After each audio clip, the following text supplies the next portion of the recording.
I walked through my own front door after years of military service and realized my dog loved me more than my wife ever did. Ranger, my big German shepherd, leapt on me, whimpering, wagging his tail so hard he nearly knocked me down. He barked like he'd been waiting his whole life for that moment. My wife, Emily, stood a few feet away, smiling stiffly like someone posing for a photo. No tears, no rush into my arms, no trembling relief that I'd made it back alive. Just a smile. Cold. Practiced. Kyle, my so-called best friend, was there too. He offered me a quick hug and then went back to staring at his phone. No eye contact. No warmth. Just awkward jokes about me being a free man now. It was like the three of them, Emily, Kyle, and the phone, were in some club I didn't belong to anymore. Before I go deeper, let me say this. I share stories like mine because they're real, raw, and you can't make this stuff up. If you don't want to miss more true stories of betrayal, revenge, and crazy twists of fate, make sure to subscribe. You won't regret it. Now, back to that night. I expected a hug from Emily, maybe even dinner, something normal. Instead, she acted as though she didn't know what to do with me. She hugged me, sure, but it was like hugging a mannequin. Her arms didn't hold, they just touched. I could smell the shampoo in her hair, but it wasn't the scent she usually wore. A tiny detail, but after years in the army, I'd trained myself to notice the little things. "Welcome home," she said softly, as if we were strangers meeting for the first time. And then Kyle, my best friend since high school, chimed in with, "So man, how long are you staying this time? When's the next deployment?" That hit me. People should have been asking, "How are you? How does it feel to be home for good?" Instead, they wanted to know when I was leaving again, like my presence was temporary and inconvenience. Emily didn't even correct him. She just gave a small laugh and poured him a drink, a tea. The welcome back cookout a few days later. It got even stranger. Neighbors congratulated me, slapped my back, but almost every single one asked, "So, when do you ship out again?" I'd tell them I wasn't leaving, that I was finally home for good. And their faces, I'll never forget them. They froze, like I'd said the wrong thing. Like they didn't know what to do with me here. Emily smiled politely, but the way her jaw tightened every time I said, "I'm back for good," made my stomach twist. And Kyle? He just laughed, nudged me, and said things like, "Guess we'll see how long before you miss the action, huh?" It wasn't just awkwardness. It was something else. A vibe I couldn't put my finger on. My gut told me I wasn't welcome in my own home anymore. The first real crack appeared that same night. Ranger, my loyal dog, started acting weird. He wouldn't leave my side all day, shadowing me from room to room like he was guarding me. But when Emily went upstairs alone after dinner, Ranger growled low, ears pinned back, staring at the staircase. I brushed it off, thinking he was just adjusting to me being home. But later, when I was getting ready for bed, Ranger padded into the living room with something dangling from his mouth, a sock. But it wasn't mine. It wasn't even Emily's. It smelled like cologne. Strong, masculine, and not mine. Ranger dropped it at my feet, sat down, and just stared.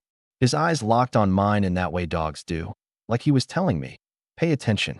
Something's wrong." That night, I couldn't sleep. Emily was already turned away from me, pretending to be asleep, breathing too evenly. Ranger curled up at my side of the bed, his ears twitching toward every creak in the house that I lay there in the dark, staring at the ceiling, realizing two things. One, the army had trained me for reconnaissance, for spotting patterns and reading signs. And two, my dog was giving me signs right now. I just had to decide if I was ready to face what they meant, because the truth was starting to gnaw at me. My wife didn't look at me the way a wife should when her husband returns alive after years away. My best friend didn't treat me like a brother anymore. And my dog, my loyal Ranger, was the only one who acted like he knew who I was. And if a dog could sense betrayal before I could, what else was I missing? The next morning felt like I was waking up in someone else's house. Emily moved around the kitchen quietly, humming a tune I didn't recognize, pouring herself coffee, but not offering me any. Ranger sat at my feet, staring at her every movement with narrowed eyes, like he was watching an enemy instead of the woman who used to scratch his ears every night. "Big plans today?" I asked, trying to sound casual. She didn't look at me. "Work's been piling up. Might stay late tonight." "Don't wait up." That's not what you expect to hear from a wife whose husband has just returned from years overseas. "No, Let's spend the day together. No, let me catch up on your stories. Just distance. Later that day, Kyle stopped by. He didn't call first, just strolled in like he owned the place, knocking once before opening the door. His smile looked forced, and when he spotted Ranger pressed against my leg, his expression twitched for a second, like he didn't trust the dog to keep quiet. So, Kyle said, plopping onto the couch, you adjusting okay? Civilian life can be weird after all that time, huh? I nodded, but something about the way he said civilian life made my skin crawl. Like he was reminding me this wasn't my world anymore. Emily came downstairs a few minutes later, her hair damp, cheeks flushed. She froze when she saw Kyle, then forced a smile. Too much forced smiling in this house that I caught the quick glance between them. It wasn't long, but it was loaded. Years in the army teach you how to read silent conversations. That look wasn't innocent. That night, Ranger's growls returned. Emily got another late-night work call, walking out to the backyard to talk in hushed tones. Ranger followed her to the sliding glass door and sat stiffly, tail flicking, ears locked forward. He glanced back at me, tapped the floor once with his paw, then again. 2 taps. In training, 2 taps meant contact ahead. Here, it meant she isn't alone, that I couldn't ignore it anymore. The next day, I started my own quiet recon. I wasn't storming in like some jealous fool. I was gathering intel, the way I'd been trained. First, I checked small things. Her purse had 2 receipts from restaurants I'd never been to, both for dinner for 2. A shirt I didn't recognize was shoved in the laundry pile, smelling of that same cologne from the sock. And in the bathroom, behind the extra towels, I found a second toothbrush that I didn't confront her. Not yet. In the military, you don't move without a plan. At the welcome cookout, Emily kept avoiding my arm around her shoulders, stepping aside every time someone asked us to pose for a photo together.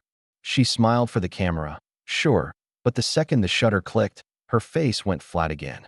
And Kyle, always close, always ready with a joke, kept answering questions for her, like he was her spokesperson instead of me. Why now? I was sure something was going on, but I didn't have enough evidence to drop the hammer. If I made a wrong move too soon, I'd look paranoid, maybe even crazy. That night, I sat alone in the living room with Ranger. He rested his big head on my knee, eyes locked on me like he understood more than any human could. I whispered, "We'll get proof, buddy. We'll do this smart." The plan started simple. Install a discreet doorbell camera synced to a hidden phone. Emily didn't need to know. Neither did Kyle. I also bought a small GPS tag, the kind you can slip into a gym bag.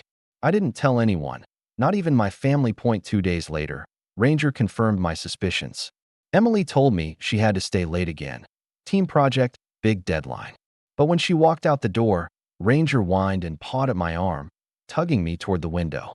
I waited until she pulled out of the driveway, then checked my phone. The GPS pinged not at her office, but at a small motel off the highway. I didn't rush there. Not yet. Instead, I noted the time.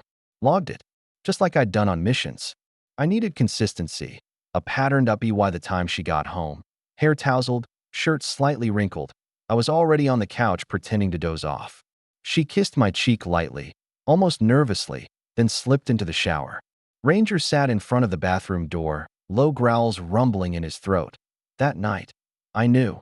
This wasn't just paranoia. The war wasn't overseas anymore. It was in my house, and I was going to win it. The first alert from the doorbell camera came on a Tuesday night. Emily had told me she was working late again. I sat on the couch, Ranger pressed against my leg, pretending to watch TV while my hidden phone buzzed with a motion notification. When I opened the feed, my stomach went ice cold. Kyle's truck, parked in my driveway. I zoomed in, double-checking the plates.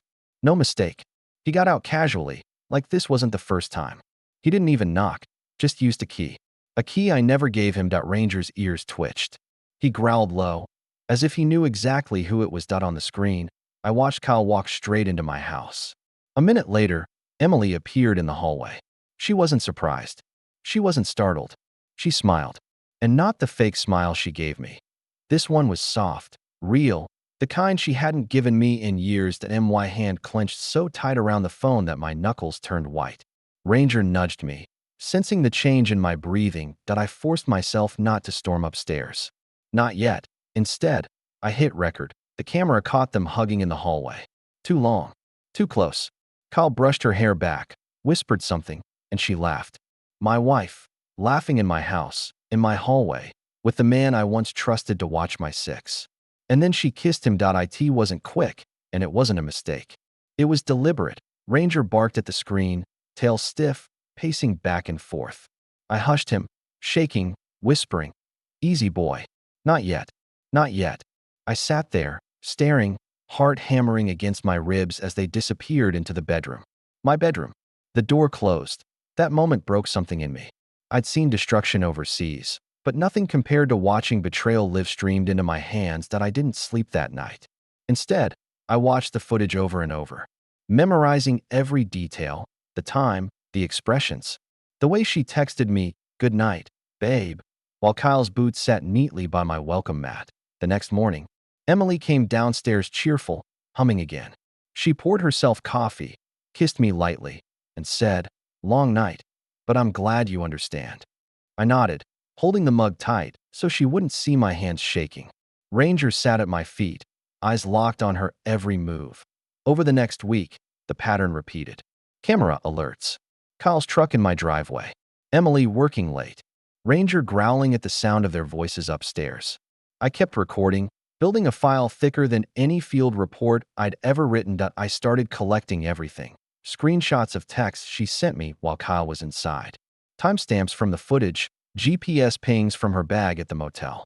I even snapped photos of receipts she left lying around when she thought I wasn't paying attention. Each piece was another bullet in my chamber, but I stayed calm, smiling at her, talking to Kyle when he came by in the daytime, pretending I didn't know, acting like the trusting fool. Because if there's one thing the army drilled into me, it's this: patience wins wars. The worst part wasn't even the betrayal itself. It was realizing how carefully they'd hidden it.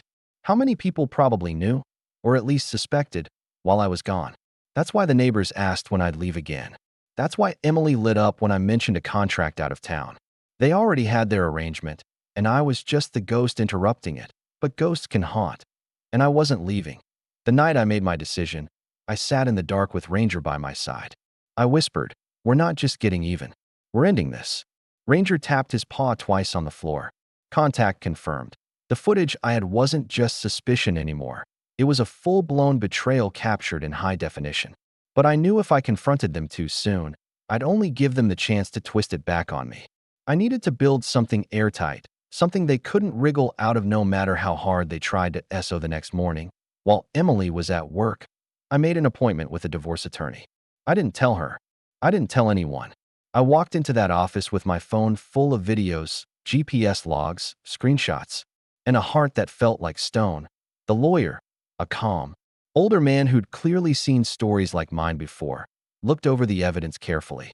He leaned back in his chair, steepled his fingers, and said, "You've already won. All you need is patience." That phrase stuck with me. All you need is patience. When I left his office, I set up a new account in my own name. I moved what was legally mine there, my army savings, the down payment I'd made on the house years ago, the investments I'd kept separate.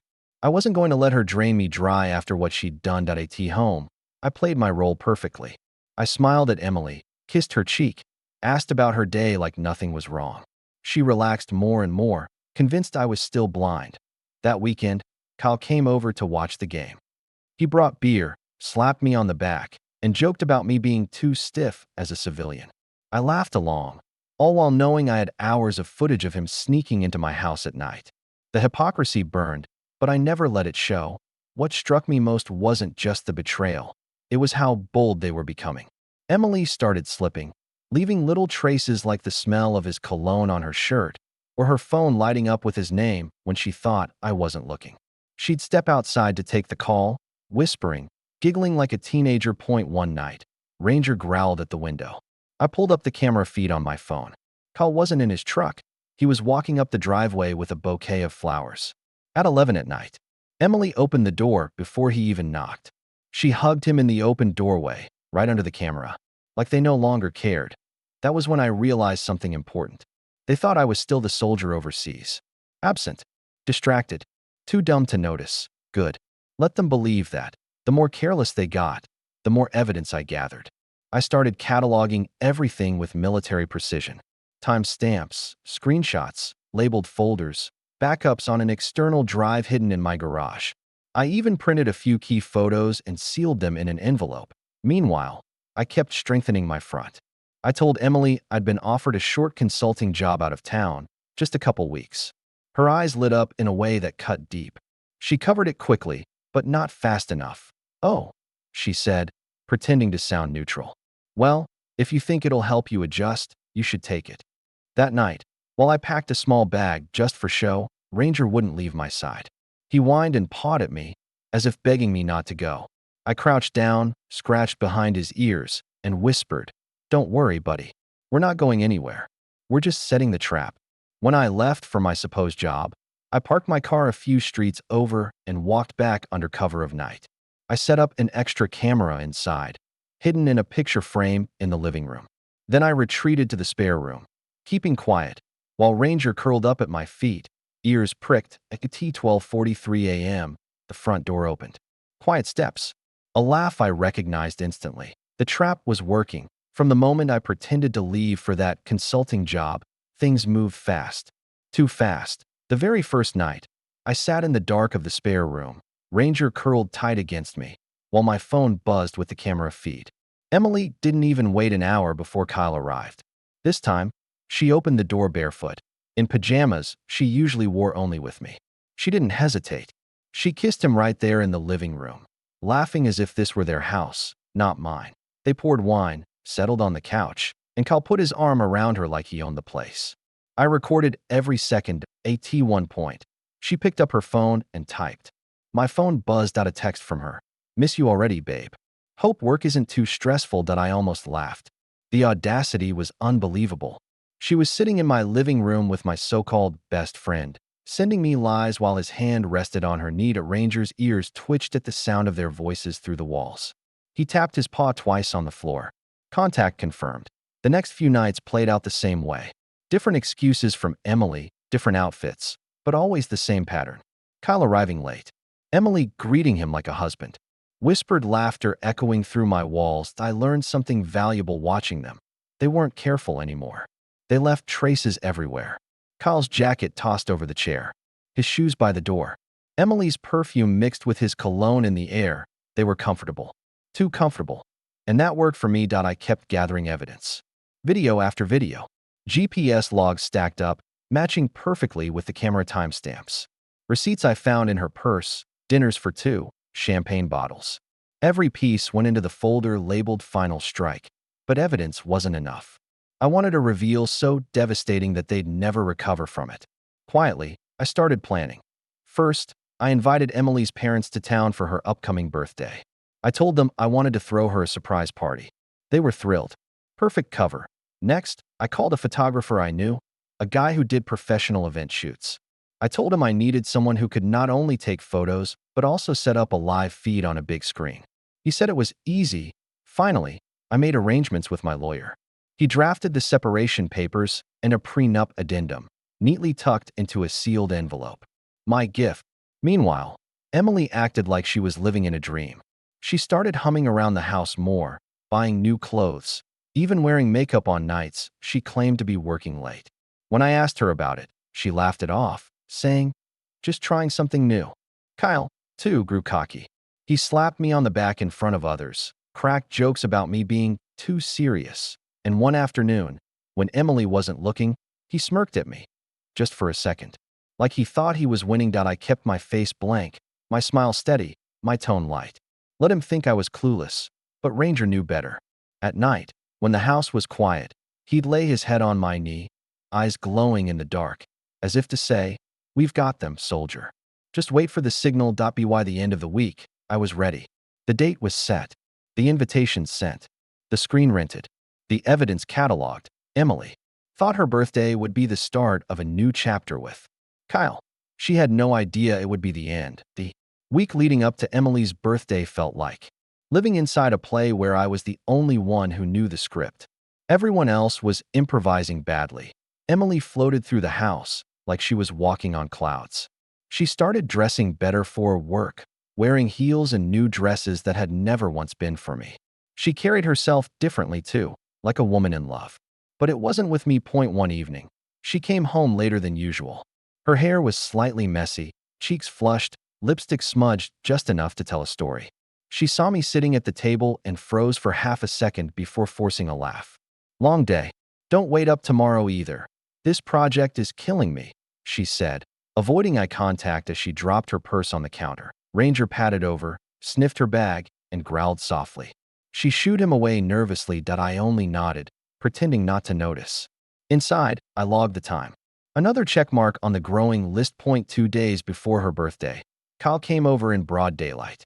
He acted like nothing was wrong, flipping on the game while Emily made sandwiches in the kitchen.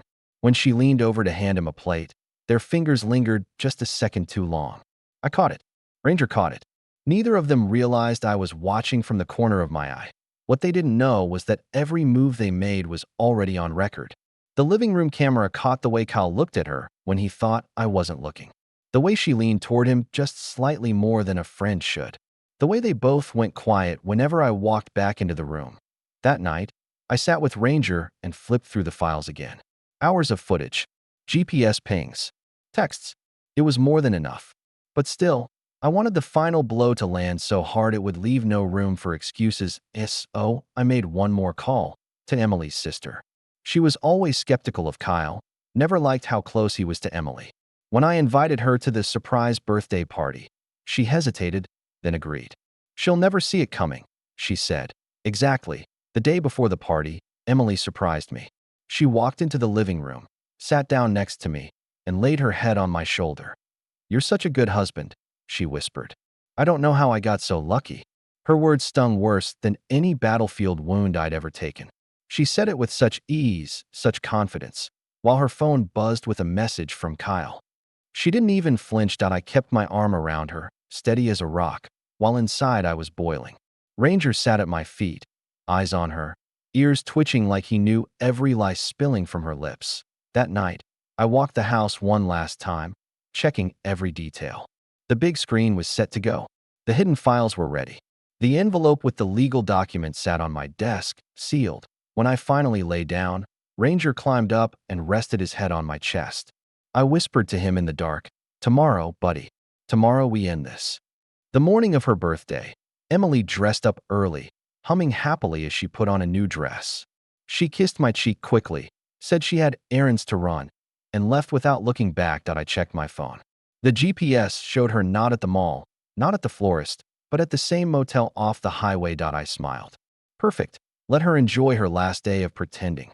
Tonight, everything would collapse. The morning of Emily's birthday felt strangely calm. She was buzzing with energy, humming as she put on her new dress, curling her hair, and reapplying lipstick in the mirror more times than I could count. She thought she was preparing for a celebration she deserved. In reality, she was walking straight into the trap I had spent weeks building. "Don't forget, I'll be home late," she said brightly, slipping on her heels. "The girls want to take me out for a quick drink before bed. Just relax tonight, okay?" I smiled. "Of course. You deserve it."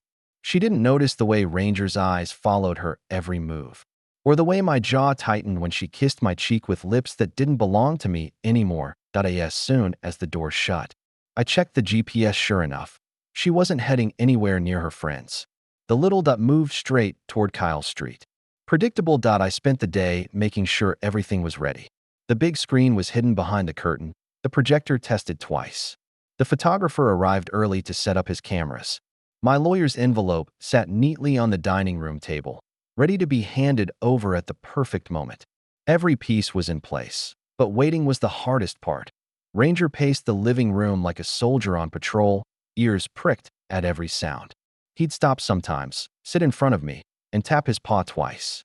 It was his way of saying, "The enemy is close." That evening, guests began to arrive. Emily's parents brought flowers, her sister carried a cake, neighbors trickled in with bottles of wine. Everyone believed this was a genuine surprise party. The chatter, the laughter, the decorations, all of it masked the storm about to break. As people mingled, I played the perfect host, smiling, shaking hands, thanking everyone for coming. Inside, my pulse hammered. I kept glancing at the clock. At 7:52 p.m., the doorbell rang. Ranger barked once, sharp and loud, like a warning shot. I opened the door. There stood Kyle, flowers in one hand, a small box in the other, and that smug grin stretched across his face. He looked around at the decorations, at the people gathered, and for a brief second, his smile faltered. But then he spotted Emily's family and smoothed it over, acting like nothing was wrong. "Hey, brother," he said casually, stepping inside. "Didn't know you were throwing her something this big." I forced a smile. You know me, always full of surprises. The guests didn't notice the tension crackling between us. They went on laughing, pouring drinks, singing along to the music. But Kyle's eyes flicked around nervously, searching for Emily. She wasn't there yet. She was running late. Of course she was. When she finally walked in, all dolled up, the room erupted with shouts of surprise. She gasped, covering her mouth, pretending to be touched. She hugged her parents, kissed her sister, thanked the neighbors. All the while, Kyle stood in the corner, gripping those flowers like a lifeline, his eyes never leaving her. And Emily noticed, for a second, just a flicker, their eyes met across the room. Not long enough for anyone else to catch, but I saw it. And Ranger, lying at my feet, let out a low growl. They thought they were careful. They thought no one noticed. But the stage was set, and in 2 days, when the curtain finally came down, their secret wouldn't just be exposed, it would be annihilated. That night, as the last guest left, and Emily blew out the candles on her cake, she leaned against me and whispered, "Best birthday ever." "Thank you." Her words dripped with lies that I just smiled back, already picturing the look on her face when I handed her the envelope. After the party, the house still smelled like cake and candles, but all I could taste was the bitterness in my chest. Emily had played her part well, smiling for photos, hugging her parents, pretending she was the happiest wife in the world. But I'd seen the slip, the glance across the room, the way Kyle's eyes followed her every move. The night wasn't even over before she cracked as soon as the last guest left. Emily poured herself a glass of wine, humming the same tune she always hummed when she thought she was in control. She curled up on the couch with her phone, texting with a smile tugging at her lips. She thought I didn't notice. She thought I was too tired, too distracted, but I was watching. Always thought I excused myself, slipped into the spare room, and pulled up the hidden camera feed. A few minutes later, Kyle's name lit up on her screen.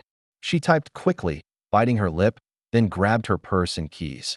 "I'm going to see my sister real quick," she called out. "Won't be long." I answered from the other room, voice calm. "Drive safe." The second the door shut, I checked the GPS. Just as I expected, she wasn't heading anywhere near her sister's place. She was going to Kyle. Again, but this time, I didn't just log the data.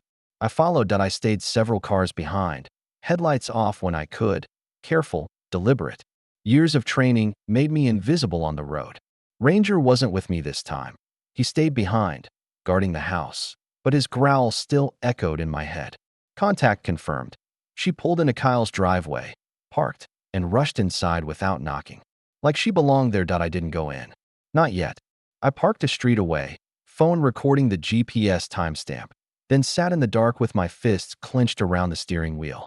My phone buzzed again, a text from Emily. "Love you. Be home soon." I laughed under my breath, the sound hollow. She didn't even bother to change her lies that I stayed there an hour, long enough to get what I needed. Then I drove home, calm, controlled, ready for the next move. When she came back later, her hair slightly tangled, perfume stronger than before, she kissed me on the cheek and whispered, "Did you miss me?" I kissed her back. Always. She didn't know that in less than 24 hours, her entire world would burn down. The next morning, I finalized the setup. The photographer tested the projector again, making sure the feed played smoothly.